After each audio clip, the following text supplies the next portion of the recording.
Hello everyone, welcome to Creatrix YouTube channel my dear friends. I am back again with very important video for all of you and this is regarding the post gate guidance. तो यार मैंने आप लोगों को बताया था कि gate के साथ भी गेट के बाद भी तो आप लोगों का पूरा साथ देने वाले हैं। इस वीडियो में मैं बात करने वाला हूं ONGC के रिक्रूटमेंट के बारे में जो कि गेट 23 से रिक्रूट करने वाला है। तो इसके प्रीवियस ईयर्स में क्या कट ऑफ गए हैं, इसका क्या सिलेक्शन प्रोसीजर होता है ताकि जो भी बच्चे गेट में अच्छा कर रहे हैं they can prepare themselves for this recruitment. Okay? तो ONGC रिक्रूटमेंट के लिए आपको कैसे तैयारी करनी है, क्या एक्सपेक्टेशंस आप लोग रख सकते हो, ये हम इस वीडियो के अंदर जानने वाले हैं। तो आपको वीडियो अच्छा लगे तो लाइक जरूर कीजिएगा, शेयर कीजिएगा अपने फ्रेंड सर्कल में, और इस चैनल पे अगर पहली बार आ रहे हो तो चैनल को सब्सक्राइब कर लीजिए। This is the biggest channel for electrical as well as electronic students. ठीक है, तो चलिए शुरू करते हैं यार। सबसे पहले ONGC के बारे में अगर बात करें, ONGC is a Indian central PSU, यानी ये सेंट्रल गवर्नमेंट के अंडर आती है। और किसके अंडर आती है? Ministry of petroleum and natural gas. Ministry of petroleum और नेचुरल गैस के अंडर आती है। ये largest government owned oil and gas explorer है। ठीक है, यानी इससे ज्यादा ऑयल और गैस एक्सप्लोरिंग कंपनी कोई और नहीं है। And producer in the country and produces around 70% of India's crude oil. तो जो एक्सट्रैक्ट होता है ना समुद्र के नीचे से क्रूड ऑयल, उसमें 70% कॉन्ट्रीब्यूशन ONGC का है।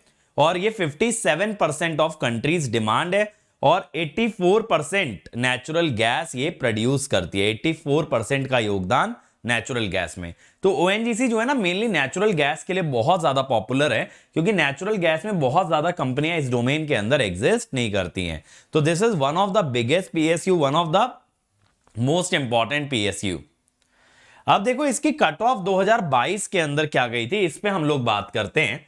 तो मेरा मेन फोकस रहेगा बेटा यहां पे इलेक्ट्रिकल के ऊपर। तो आप देखिए ये ऊपर मैकेनिकल है। अगर इलेक्ट्रॉनिक्स की बात करें AEE, तो ये कट ऑफ गई थी 54.67। तो इलेक्ट्रॉनिक्स में ये इंक्रीज होगी इस साल, क्योंकि लास्ट ईयर जो है पेपर काफी ज्यादा आपका टफ आया था, इस बार इलेक्ट्रॉनिक्स इजियर था। फिर देखिए पेट्रोलियम, मैकेनिकल, केमिकल, यहां पे आता है ना अपना इलेक्ट्रिकल। इलेक्ट्रिकल में गई थी बेटा 70 मार्क्स के आसपास, जो कि इस साल रिड्यूस होगी। ठीक है, क्योंकि इस बार इलेक्ट्रिकल का पेपर लास्ट ईयर से टफ आया। PSU के अंदर ना देखो ये अच्छी बात होती है कि ये करंट ईयर का गेट स्कोर लेते हैं, तो आपको उन लोगों से कंपीट करने की जरूरत ही नहीं है जो कि लास्ट ईयर बहुत अच्छा स्कोर पा लिए। तो अगर आपका इस साल कम आ रहा है बट रिलेटिवली अच्छा आ रहा है तो आपको टेंशन लेने की जरूरत नहीं है। लास्ट ईयर 70 मार्क्स मतलब कोई बहुत बड़ी बात नहीं थी। ठीक है, तो इस ईयर आप इसी क्राइटेरिया को समझ सकते हो कि 55-60 मार्क्स के आसपास, मुझे लगता है 60 मार्क्स के आसपास इसका कट ऑफ जाना चाहिए। और देखो इंस्ट्रूमेंटेशन के अंदर तो और कम गया था। इंस्ट्रूमेंटेशन के अंदर कम इसलिए नहीं गया था कि पेपर टफ था, इंस्ट्रूमेंट के अंदर सीट्स भी कम होती हैं, इंस्ट्रूमेंटेशन के अंदर बच्चे भी कम होते हैं, तो यूजुअली वहां पे आपका कट ऑफ काफी लो देखने मिलता है। ठीक है, तो आप लोग क्या एक्सपेक्ट कर सकते हो कि इस बार कम नंबर पे भी ONGC में रिक्रूटमेंट आपका हो सकता है। बस क्या होता है ना कि आपको इंटरव्यू के अंदर ऐसा परफॉर्म करना है कि आप लोग एकदम रिजेक्ट ना कर दिए जाओ। ये तो देखो मैंने अनरिजर्व्ड कैटेगरी के मार्क्स बताए हैं। अब जो OBC, SC, ST, PWD इन सब कैटेगरीज में आएंगे उनके लिए कट ऑफ ऑटोमेटिकली थोड़ी सी लोअर हो जाएगी। अब देखो यहां पे अगर गेट स्कोर की बात करें, अब गेट स्कोर और आपके मार्क्स एक ईयर में तो डायरेक्टली रिलेटेड होते हैं। एमटेक के अंदर थोड़ा सा खेल हो जाता है। क्यों खेल हो जाता है? क्योंकि एमटेक जो है पिछले 3 साल तक के स्कोर कार्ड देखता है, तो वहां पे सिर्फ स्कोर के बेसिस पे रिक्रूटमेंट होता है, मार्क्स के बेसिस पे नहीं। लेकिन PSU के अंदर क्योंकि करंट ईयर देखा जाता है, तो आप स्कोर देखो या मार्क्स देखो कोई फर्क नहीं पड़ता है। यहां पे देखो इलेक्ट्रॉनिक्स में अनरिजर्व्ड में स्कोर चाहिए था 898, OBC में 822, SC में 617 और EWS इकोनॉमिक वीकर सेक्शन में 836। वहीं अगर आप इंस्ट्रूमेंटेशन में देखेंगे बेटा तो 694 unreserved, 535 OBC, 431 SC ST, 192 is for ST and 612 is for EWS। Electrical में देखोगे 846 एक एवरेज गेट स्कोर ही है, एकदम हाई तो नहीं कहेंगे, क्योंकि गेट स्कोर आप अक्सर देखोगे ना क्राउडेड रहता है काफी। 785 for OBC, 691 SC, 638 ST and 774 for EWS। तो ये गेट स्कोर्स हैं। अगर आप जैसे इस समय रैंक प्रेडिक्टर पे चेक कर रहे हो तो आप गेट स्कोर चेक कर सकते हो। क्योंकि गेट स्कोर ना पेपर के टफनेस और ये कह सकते हो पेपर के लेवल पे उतना ज्यादा डिपेंड नहीं करता जितने आपके मार्क्स डिपेंड करते हैं। मार्क्स तो देखो एब्सोल्यूट होते हैं, लेकिन गेट स्कोर डिपेंड करता है रिलेटिव परफॉर्मेंस पे। इसीलिए गेट स्कोर के टर्म्स में जो कट ऑफ होता है ना, उसमें कोई मेजर शिफ्ट अपने को कभी देखने नहीं मिलता। उसमें मेजर शिफ्ट पता है कब मिलेगा? जब एकदम से अचानक से मान लो एग्जाम देने वाले बच्चे ही बढ़ गए, तो हो सकता है गेट स्कोर की कट ऑफ की टर्म्स में चेंज आ जाए। लेकिन क्योंकि एग्जाम देने वाले बच्चे डे बाय डे थोड़े से कम ही हो रहे हैं, तो आप ये मान के चल सकते हो कि गेट स्कोर अगर आपको आपका पता है एक्सपेक्टेड, तो आप यहां कंपेयर कर सकते हो whether you would be eligible और नॉट। क्योंकि क्या होता है ना, जिस साल पेपर आपका टफ आता है उस साल कम मार्क्स पे भी एक अच्छा गेट स्कोर मिलता है, और जहां पेपर आपका इजी आता है वहां पे आपको ज्यादा गेट मार्क्स पे सेम स्कोर मिलता है। और ये ध्यान दीजिएगा, ये कट ऑफ मैंने 2021 की आपको दिखाई है, और ये मार्क्स वाली कट ऑफ आपको 2022 के हमने दिखाए हैं। ठीक है, अब देखो अगर आप ओएनजीसी के लिए जाते हो तो आप 2020 का कट ऑफ भी एक बार देख सकते हो। तो देखो जैसे यहां पे इलेक्ट्रॉनिक्स का 898 था, ये देखो 888। ठीक है, तो 10 का फर्क आया, 822, 860, 734। ठीक है, इलेक्ट्रिकल में अगर देखें 775, यहां पे कितना था बेटा आपका? यहां पे 846 था। तो 2020 और 21 में इलेक्ट्रिकल के लिए मेजर चेंज है।